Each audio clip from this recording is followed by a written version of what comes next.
1923, Superior Die and Tool began by Kazimierz Januszewski, a Polish immigrant. He started a tool and die business that for 5 years became very successful here in downtown Milwaukee. In 1928, he pursued the all-steel die set, which was revolutionary for the industry at the time. And since then, our focus has been on primarily producing all-steel die sets and metal stamping equipment.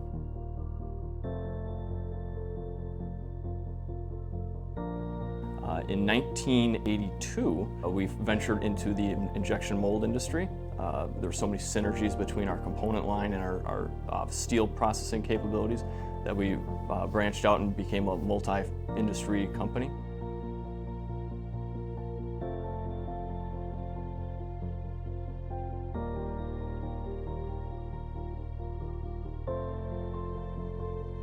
I think we stand out from our competition because we're a fourth-generation company at this point. It's still family-owned.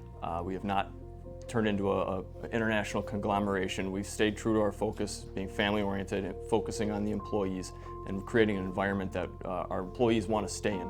We have a lot of people who've been here for 40, potentially even 50 years. It's a good company to grow your career with. We have a lot of knowledge that we've retained over the years because of this skill set, and we choose to continue to reinvest in our employees to take that to the market and create value for our customers.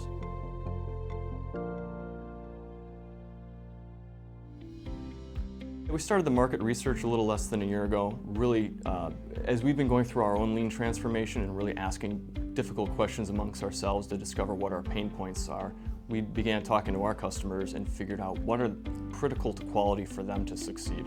And so we identified the differences between what we were offering and what they were expecting. And we found a large gap as far as tool steel goes, and that our customers were looking for a single supplier to potentially build an entire bill of materials for their entire tool build. And so the tool steel is a significant portion of that industry, but for many years we just had never pursued it. In fact, our industry never really thought to bridge the two. So as we began researching and discovering that a lot of the competencies needed to support not only the die set and the injection molding industry was also relevant for the tool steel as well. So as we began gathering more facts, we realized that this was a very natural fit for us. Pretty much every one of our customers is using tool steel in some capacity. So we don't necessarily have to do any cold calling at this point. This is a matter of just developing our relationship with the customer, instilling the trust that we have a handle on our processes and we're able to deliver just like we're delivering every day on their die sets, cut and ground plate, and component orders.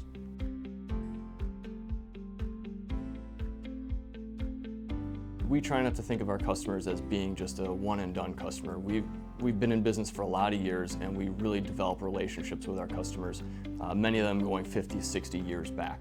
And so as we just opened up those dialogues and said, let's no longer talk about the things we can do for you, you tell us things that you expect from a supplier. And it became a very organic conversation.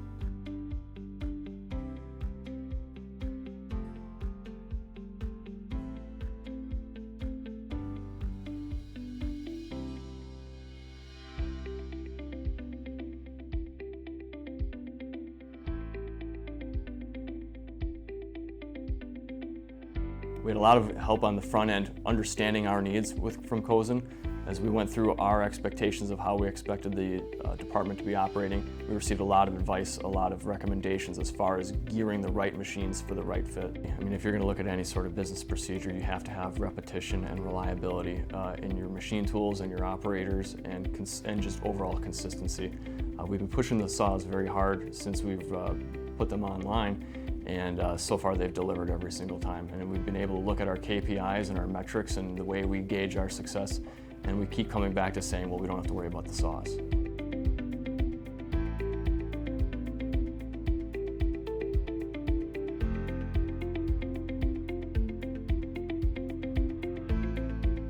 I'm on the mill basically, and I run the C1000. Then we have the 3 other saws. So they're a real big help because you can repeat the production. You know, like a size, like if I have a 2-inch material, I have to run like 20 parts. I can program that in there and cut all 20 parts while I'm running another machine to get that prepared for the next job. And then, you know, just keep repeating over and over. So it's like a one-man army. You can do it, you know, if you put yourself in that standard. The C1000 is basically the workhorse of our cell. It has the power, it has the capability to produce from block and large sheets. So we knew that that was going to be the main driver of our entire inventory procedure. So that machine runs pretty much non-stop, either cutting for large customer orders or for our own inventory. The decision to go with the G320 and the G325s is because we knew it could keep up with the capabilities of the C1000.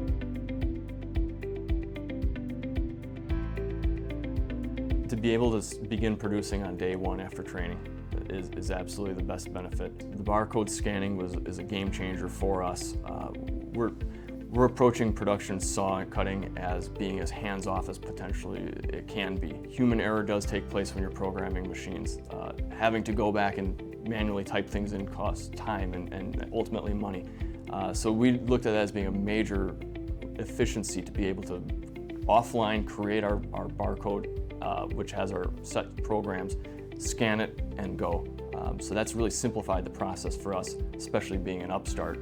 We just needed to have that initial automation to be able to jump into it. The large screens has been extremely beneficial, especially as we expect our operators to be able to monitor multiple machines because they are so capable of running independently.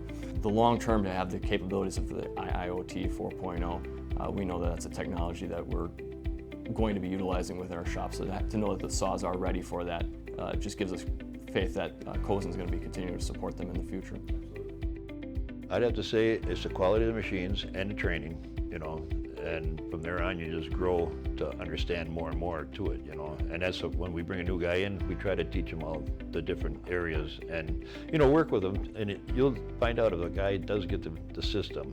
They're easy enough where someone should be able to come in there and self-explanatory. You just had to understand the computer and what you're typing in, but like I said, the variety of things that mostly you had to learn on it was your steel types and the feeds and speeds of the saw. Yeah, these saws that once you have everything in there, it just kicks butt.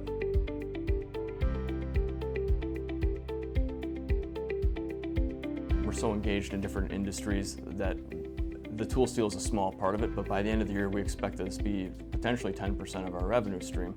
Additionally, we're looking at the capacities of these saws and realizing that they could potentially reinvent the way that we do business elsewhere in the shop. We've already have a long history of torch cutting, plasma cutting, water jet cutting, wire EDM cutting, but this is our first real foray into production saw cutting.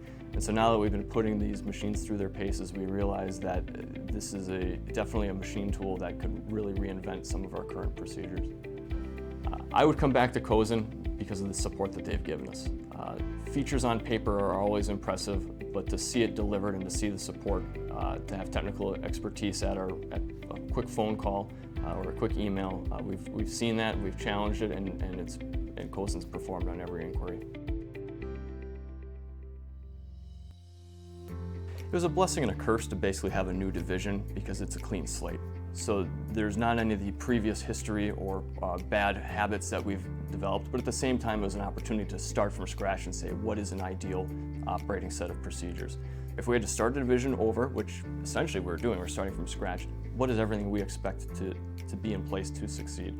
So that was a challenge, but it was also a very good thought-provoking exercise to just document it and come back and rehash it, audit it, and revise and improve it along the way.